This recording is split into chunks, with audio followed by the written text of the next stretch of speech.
ಇಬ್ಬರೂ ಮಾತನಾಡಿದ್ದು, ಓಂ ಪ್ರಕಾಶ್ ರಾವ್ ಅವರು ಕಡೆಯಲ್ಲಿ ಹೇಳಿದ್ದು ಅಂದರೆ ಆಗಿದ್ದ ದರ್ಶನ್ಗೂ ಈಗಿದ್ದ ದರ್ಶನ್ಗೂ ಅಜಗಜಾಂತರ ವ್ಯತ್ಯಾಸ.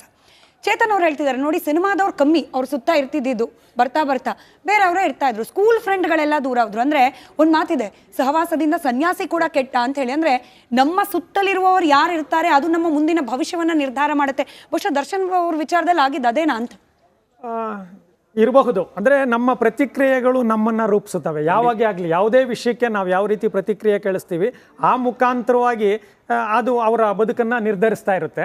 ಈಗ ಅವರು ನಾನು ಅವತ್ತೇ ಹೇಳಿದಾಗೆ ಈ ಘಟನೆ ಒಂದು ಕ್ಲೈಮ್ಯಾಕ್ಸ್ ಆಗಿದೆ.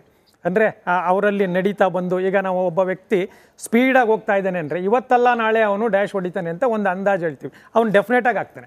ಅಥವಾ ಒಬ್ಬ ಯಾವಾಗಲೂ ರೌಡಿಸಮ್ ಮಾಡ್ತಾ ಇರ್ತಾನೆ ಅಂದರೆ ನಾವೆಲ್ಲ ಒಂದು ಊಹೆ ಮಾಡ್ತೀವಿ, ಇಲ್ಲ ಇವನು ಯಾವತ್ತೋ ಒಂದು ದಿನ ಜೈಲಿಗೆ ಹೋಗ್ಬೋದು, ಉರಿತಾ ಇದೆ ದೀಪ ಬೇಗ ಅಂತಂತೆ. ಆ ರೀತಿ ಈ ಘಟನೆಯಲ್ಲಿ ಇವರಲ್ಲೂ ಕೂಡ ನಿಧಾನವಾಗಿ ಆಗ್ತಾ ಎಲ್ಲ ನಾವೆಲ್ಲ ಅನ್ಕೊಂಡಿದ್ದೀವಿ, ಅದೆಲ್ಲ ಸಹಜ. ಅಧಿಕಾರ ಬಂದಾಗ, ಹಣ ಬಂದಾಗ, ಪ್ರಸಿದ್ಧಿ ಬಂದಾಗ ಮನುಷ್ಯ ದಾರಿ ತಪ್ತಾನೆ ಅನ್ನೋದು ಅನುಭವದಿಂದ ಬಂದಿದೆ. ಅದನ್ನು ನಿಯಂತ್ರಿಸ್ಕೊಳ್ಳೋದೇ ಬದುಕು. ನಾವು ಆ ರೀತಿಯ ಒಂದು ಸಂದರ್ಭದಲ್ಲಿ ನಾವು ಯಾವ ರೀತಿ ಬದಲಾವಣೆಗಳಾಗ್ತೀವಿ, ನಮ್ಮ ಪ್ರತಿಕ್ರಿಯೆ ನಾವು ಎಷ್ಟು ನೋಡಿ. ಈಗ ಅವರು ಧ್ಯಾನ ಮಾಡ್ತಾರೆ, ನೀವು ಬದಲಾವಣೆ ಅಂತ ಹೇಳ್ತೀರಿ. ಧ್ಯಾನ ಅನ್ನೋದು ಕಣ್ಣು ಮುಚ್ಕೊಂಡು ಪದ್ಮಾಸನ ಹಾಕಿ ಯಾವುದೋ ಮುದ್ರೆಯಲ್ಲಿರೋದಲ್ಲ, ಅದೊಂದು ಸಾಧನೆ. ಧ್ಯಾನ ಇದೆಯಲ್ಲ, ಅದು ನಿರಂತರ ಪ್ರಕ್ರಿಯೆ.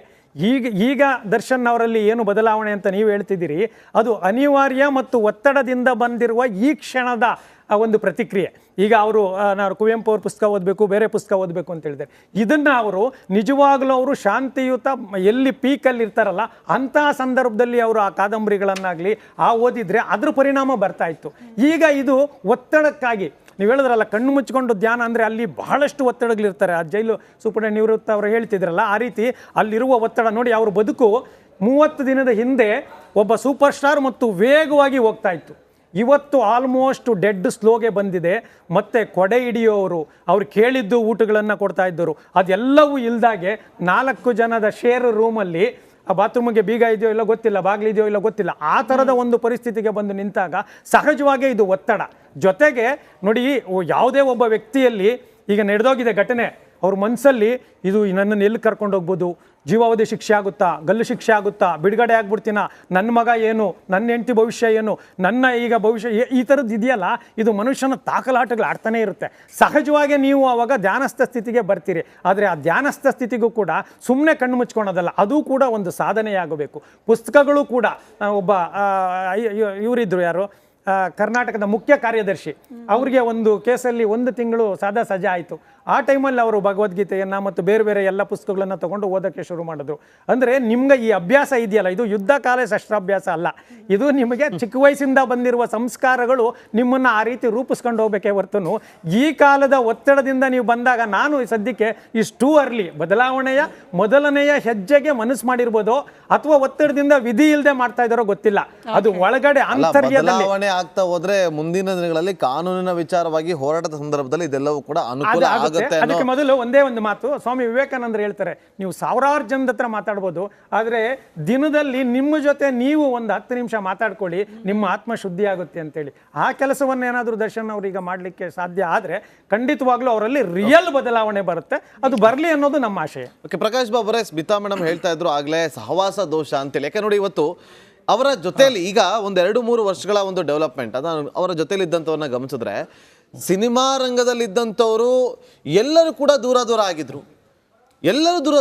ಆ ನವಗ್ರಹ ಸಿನಿಮಾ ಬಂದಾಗಂತೂ ಇವು ಹಳೇ ಸ್ನೇಹಿತರೆಲ್ಲರೂ ಕೂಡ ಮತ್ತೊಮ್ಮೆ ಒಟ್ಟಿಗೆ ಸೇರಿಸುವಂಥ ಕೆಲಸಗಳಾಗೋಯ್ತಲ್ಲ ಅಂತೇಳಿ ಸೃಜನ್ ಲೋಕೇಶ್ ಆದಿಯಿಂದ ಹಿಡಿದು ತುಂಬ ಜನ, ಧ್ರುವ ಸರ್ಜಾ, ಇವರೆಲ್ಲರೂ ಕೂಡ ಒಟ್ಟೊಟ್ಟಿಗೆ ಇದ್ದಂಥವ್ರು. ಆದರೆ ಎಲ್ಲರೂ ಕೂಡ ಬರ್ತಾ ಎಲ್ಲ ಸಿನಿಮಾ ರಂಗದವ್ರು ದೂರ ಆದರು, ಬೇರೆ ರಂಗದವರೆಲ್ಲರೂ ಕೂಡ ಬಂದು ಜೊತೆ ಸೇರಿಕೊಂಡ್ರು. ಈ ಹಳೆ ಸ್ನೇಹಿತರು ದೂರ ಆಗೋದಕ್ಕೆ ಕಾರಣ ಏನು ತಿಳಿಸ್ಬೋದಾ ಪ್ರಕಾಶ್ ಬಾಬು ಅವರೇ? ಮೊದಲನೇದಾಗಿ ನಾನು ಗಣೇಶ್ ಅವ್ರಿಗೆ ಒಂದು ಕ್ಲಾರಿಫಿಕೇಷನ್ ಕೊಡ್ತೇನೆ. ಆತ ನನಗಿಂತ ಚಿಕ್ಕವನು, ನಾನು ಅದೇ ರೀತಿ ಏಕೋಚಂದಲ್ಲೇ ಮಾತಾಡ್ತಾ ಇರೋದು, ಹಾಗಾಗಿ ನಾನು ಅದೇ ಕಂಟಿನ್ಯೂ ಮಾಡ್ತಾ ಇದ್ದೀನಿ. ಅದ್ರ ಬಗ್ಗೆ ನಾನು ಸ್ಪಷ್ಟೀಕರಣ ಕೊಡ್ತೇನೆ. ಬಹುಮುಖ್ಯವಾಗಿ ನನಗೆ ತಿಳ್ಕೊಂಡಾಗೆ ಆತ ನನಗೆ 2000 ನನಗೆ ಗೊತ್ತಿದ್ದಂಗೆ ಅವನು ಅಷ್ಟೊಂದು ಮೈಲ್ಡ್ ಇದ್ದ ಅಂತಂದ್ರೆ ಅಷ್ಟು ಮೈಲ್ಡ್ ಇದ್ದ. ಚಿತ್ರರಂಗ ಅಂದ್ರೆ ನವರಂಗಿ ದುನಿಯಾ, ಇದು ಹೇಳೋಕೆ ಯಾವ ರೀತಿಯ ಒಬ್ಬ ಮನುಷ್ಯನ ಹೆಂಗೆ ಬೇಕಾದ್ರೂ ಹುಲಿ ಥರ ಮಾಡಿಬಿಡುತ್ತೆ, ಏನು ಬೇಕಾದ್ರೂ ಮಾಡ್ಬೋದು. ಚಿತ್ರರಂಗ ಅಂದರೆ ಅದು ಅದೊಂದೇ.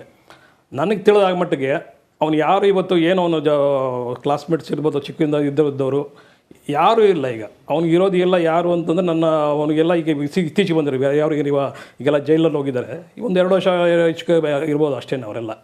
ಹಿಂದಿನ ದಿನ ಎಲ್ಲವರು ಅವರೆಲ್ಲ ಕತೆ ಹೇಳ್ಬಿಟ್ರು, ಅದೇ ಒಂದು ದೊಡ್ಡ ಒಂದು ಇತಿಹಾಸ ಆಗುತ್ತೆ. ನೀವು ಅವ್ರನ್ನೆಲ್ಲ ಒಂದು ಕಡೆ ಹೋಗಿ ಒಂದು ಇಂಟರ್ವ್ಯೂ ಮಾಡಿದ್ರೆ ಅವ್ರ ಪಾಪ ಎದುರ್ಕತ್ತಾರೆ, ಯಾರು ಮಾತಾಡಲ್ಲ. ನನಗೆ ಬಂದ ಮಾಹಿತಿ ಪ್ರಕಾರ 2015-16 ನಂತರ ಅವನು ಕೆಡ್ತಾ ಬಂದ ಅಂತ ಒಂದು ವಿಷಯ. ಯಾಕೆ ಅಂತಂದರೆ ಅಲ್ಲಿವರೆಗೂ ಅನ್ನೋದು 2011 ಅನ್ನೊಂದು ಕೆಟ್ಟಗೆಗಳಿಗೆ ಅದು ಹೆಂಡತಿ ಪತ್ನಿ ವಿಷಯದಲ್ಲಿ ಅವನು ಗಲಾಟೆ ಮಾಡ್ಕೊಂಡಿದ್ದು. ಅದಾದ ನಂತರ ಅವನು 2004, 2013, 2014ವರೆಗೂ ಚೆನ್ನಾಗೇ ಇದ್ನ. 15-16 ನಂತರ ಅವನು ಇನ್ನೂ ಬೆಳೀತಾನೆ ಹೋದ.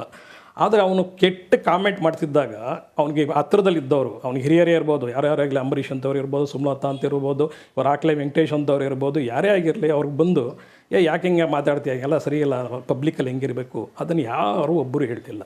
ಅದು ಅವನಿಗೆ ಕೆಡ್ತಾ ಹೋಗೋಕ್ಕೆ ಒಂದು ಕಾರಣಗಳಾಗ್ತು. ಯಾಕೆಂದರೆ ಒಬ್ಬ ಮನುಷ್ಯನ ಸ್ವಲ್ಪ ಬುದ್ಧಿ ಹೇಳೋಂಗಿದ್ದಿದ್ದಾರೆ ಅಥವಾ ಚೇಂಬರಾರು ಹೇಳ್ಬೇಕಾದ ಫಿಲಮ್ ಚೇಂಬರು ಯಾವಾಗ ಯಾವುದೋ ಪತ್ರಕರ್ತರ ಬಗ್ಗೆನೇ ಒಂದು ಕಾಮೆಂಟ್ ಮಾಡಿದಾಗ, ಯಾವುದೋ ಕೆಟ್ಟದಾಗ ಹೆಂಡ್ತಿ ಕಾಮೆಂಟ್ ಮಾಡಿದಾಗ ಒಂದು ಕರೆದು ಬುದ್ಧಿ ಹೇಳ್ಬೇಕು. ಆ ತಾಕತ್ತು ಇಲ್ಲ ಅಂದರೆ ಚೇಂಬರ್ ಅನ್ನೋದು ಅಧ್ಯಕ್ಷರ ತಗೋದು ಏನಕ್ಕೆ ಬೇಕು? ನಮ್ಮ ಚಿತ್ರರಂಗ ಹೇಗಿರಬೇಕು ಅಂತಂದರೆ ಒಂದು ಹಾಳ್ತನ ಇರಬೇಕು. ಹೆಂಗೆ ಅಂತಂದರೆ ಆಳ್ವಿಕೆ ಮಾಡುವಂಥ ರಾಜನ ಥರ ಇರಬೇಕು. ಅವತ್ತು ರಾಜ್ಕುಮಾರ್ ಅವರು ಇದ್ದರು, ಏನೇ ಒಂದು ವಿಷಯ ಆದರೂ ಅವ್ರು ಈಚೆ ಬರ್ತಾಯಿದ್ರು. ಅಂಥ ವಿಷ್ಣುವರ್ಧನ್ ಇದ್ದರು, ಅಂಬರೀಷ್ ಇದ್ದರು, ಎಲ್ಲ ಇವಾಗಿಲ್ಲ. ಆದರೂ ಇವತ್ತು ಚೇಂಬರ್ ಇರಬೇಕು. ಇವತ್ತು ಒಬ್ಬ ದರ್ಶನ್ ಇವತ್ತು ಆ ಸ್ಥಾನದಲ್ಲಿ ನಿಂತಿದ್ದಾರೆ ಇವರೆಲ್ಲ. ದರ್ಶನ್, ಯಶ್, ಸುದೀಪ್, ಇವತ್ತು ರಾಜ್ಕುಮಾರ್, ಏನೋ ವಿಷ್ಣುವರ್ಧನ್, ಅಂಬರೀಷ್ ಇದ್ದರು, ಆ ಸ್ಥಾನ ತುಂಬಿದ್ದಾರೆ ಇವರೆಲ್ಲ. ಆವಾಗ ಈ ಸ್ಥಾನ ತುಂಬಿದಾಗಲೇ ಇವರೇ ಇದ್ದವರು ಕೆಟ್ಟದಾಗ ಮಾತಾಡಿದಾಗ ನಡವಳಿಕೆ ಸರಿಗಿಲ್ಲ ಅಂದಾಗ ಹೇಳಬೇಕಾಗಿರೋದು ಯಾವುದು? ಚಿತ್ರರಂಗ ಹೇಳಬೇಕಾಗಿತ್ತು, ಹಿರಿಯರು ಹೇಳ್ಬೋದಾಗಿತ್ತು. ಇದು ತಪ್ಪು ಆಗಿದ್ದಕ್ಕೆ ಅವನು ಒಂದು ಸ್ವಲ್ಪ ಒಂಥರ ಲೀಸಿಯಾಗಿ ತೊಗೊಂಬಿಟ್ಟ ಅನಿಸುತ್ತೆ ಜೀವನನ. ಆದರೆ ನನಗೆ ಭಾಳ ನೋವಾಗೋ ವಿಷಯ ಏನು ಅಂತಂದರೆ, ಆತನ್ನು ಇವತ್ತೂ ಅವನು ಕೆಟ್ಟಗೆ ಏನು ಅನ್ನೋದು ಗೊತ್ತಿಲ್ಲದೆ ಈ ಅಭಿಮಾನಿಗಳು ಅನ್ನೋದು ದೇವಸ್ಥಾನದ ಪೂಜೆ ಮಾಡೋಕ್ಸೋದಂತೆ ಏನಿದು, ಅದ್ಯಾರೋ ಶಾಸ್ತ್ರ ಹೇಳೋದಂತೆ, ಇದೆಲ್ಲ ಏನು ಅದು ನನಗಂತ ಅರ್ಥ ಆಗ್ತಾ ಇಲ್ಲ. ಹೋಗಿದ್ರು ಲಾಯರ್ಗಳು, ಮಂಜುನಾಥನ್ ದರ್ಶನ ಮಾಡಿದ್ರೆ ಅಭಿಮಾನಿಗಳು ಗದಗದಲ್ಲಿ ಪೋಸ್ಟರ್ ಪೂಜೆ ಮಾಡಿಸಿದ್ದಾರೆ. ಆ ವಿಜುವಲ್ ಸಾಧ್ಯ ಆದ್ರೆ ತೋರಿಸ್ಕೊಳ್ಳಿ. ಅಲ್ಲ, ಮನಸ್ಸಲ್ಲಿ ಪ್ರಾರ್ಥನೆ ಮಾಡ್ಕೊಳ್ಳೋದು, ದೇವ್ರಿಗೆ ಹೋಗಿ ಹರಕೆ ಕಟ್ಕೊಳ್ಳೋದು ತಪ್ಪಲ್ಲ. ಬಟ್ ಯಾರ ಬಗ್ಗೆ ನಾವು ಪ್ರಾರ್ಥನೆ ಮಾಡ್ತಿದೀವಿ, ಏನ್ ಆರೋಪ ಇದೆ, ಕಾನೂನು ನಡೆಸ್ಕೊಳ್ತಾ ಇರುವ ರೀತಿ ಏನಿದೆ, ಅದಕ್ಕೆ ನಾವು ಬೆಲೆ ಕೊಡಬೇಕು, ಇದನ್ನ ಮೀರ್ ಬಿಟ್ರ ಅಂತ ಹೇಳಿ ಪ್ರಕಾಶ್ ಬಾಬು ಅವರೇ. ಅದನ್ನೇ ಹೌದೌದು. ಇದು ನೋಡಿ, ಇದು ಸಮಾಜಕ್ಕೆ ಯಾವ ಕೆಟ್ಟ ಸಂದೇಶ ಹೋಗುತ್ತೆ ಅನ್ನೋದು ಗೊತ್ತಿಲ್ಲ. ಈ ಮಾಧ್ಯಮದವರು ಅದನ್ನು ಪ್ರಚಾರಕ್ಕೋಸ್ಕರ ಅವ್ರು ಮಾಡೋದು. ಅದಕ್ಕೋಸ್ಕರ ಮಾಧ್ಯಮದವ್ರಿಗೆ ಎಲ್ಲ ವಿನಂತಿ ಮಾಡೋದೇನು ಅಂದರೆ ಅಂಥದ್ದನ್ನು ನೆಗ್ಲೆಕ್ಟ್ ಮಾಡಿ ಬಿಟ್ಬಿಡ್ಬೇಕು. ಯಾಕೆಂದರೆ ಇವ್ರು ಪ್ರಚಾರಕ್ಕೋಸ್ಕರನೇ ಬರೋದೇನೋ, ಅವರು ಇದಕ್ಕೋಸ್ಕರ ಬರಲ್ಲ. ನಿಜವಾಗ್ಲೂ ಇವರಿಗೆ ದರ್ಶನ್ ಮೇಲಿರೋ ನಿಜವಾದ ಅಭಿಮಾನದಿಂದ ಬರೋದಲ್ಲ, ಬದಲಾಗಿ ಪ್ರಚಾರಕ್ಕೆ ಅಂತಿದ್ದೀರಿ. ಪ್ರಚಾರಕ್ಕೆ ಅಂತಲೇ ಬರ್ತದೆ. ನನ್ನ ದೃಷ್ಟಿನಲ್ಲಿ ಇವರೆಲ್ಲ ಏನೋ ದೇವಸ್ಥಾನಕ್ಕೆ ತಗೊಂಡು ಪೂಜೆ ಮಾಡ್ತಂಗೆ ಬರಲ್ಲ. ಇವಾಗ ಕ್ರಿಕೆಟ್ ಪೂಜೆ ಗೆಲ್ಲಿ ಅಂತ ಪೂಜೆ ಮಾಡ್ತಾರಲ್ಲ, ಅದೇನು ಪ್ರಚಾರಕ್ಕೇನೆ ಗ್ರೇಡ್ ಗೆಲ್ಲುತ್ತೆ ಅಂತನ. ಇವೆಲ್ಲ ಇದು ಒಂಥರ ಈ ಯಾವುದೋ ಒಂಥರ ಈ ಬುದ್ಧಿ ಇಲ್ಲದ ಕೆಲಸ ಮಾಡೋದನ್ನು ಈ ಮೀಡಿಯಾದಲ್ಲಿ ತೋರಿಸ್ಬಿಟ್ಟಾಗ ತಕ್ಷಣ ಏನಾಗುತ್ತೆ, ಅದನ್ನೆಲ್ಲ ಇಮಿಟೇಟ್ ಮಾಡ್ತಾರೆ. ಇವತ್ತು ನಾವು ಹೇಳೋದೇನು ಅಂದರೆ, ನಾವು ಒಂದು ಸಾರ್ವಜನಿಕವಾಗಿ ನಾವು ಒಂದು ಕಾಣಿಸ್ಕೋತಾ ಇದ್ದೀವಿ ಅಂದರೆ, ನಮ್ಮನ್ನು ನೋಡಿ ಇನ್ನೊಂದಷ್ಟು ಜನ ಹಿಂಬಾಲಿಸ್ತಾರೆ.